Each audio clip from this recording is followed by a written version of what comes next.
بودیم تلویزیون نزن خودت نزن.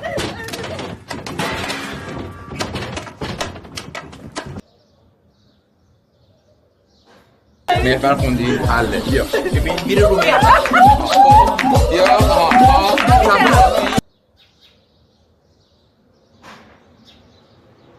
خالی دارم بکنمتون تو. ببین اگه بیرون اینجا بودیم وجودشو داشتی با من اینجوری حرف بزنی؟ نه میخوام بدونم جرأتشو داشتی بی واسطه صاف تو چشای من نگاه کنی؟ اگه مأمور نبودی جگرشو داشتی از کمتر از 500 متری من رد چی؟ تو نه همتون کل این بازداشتگاه.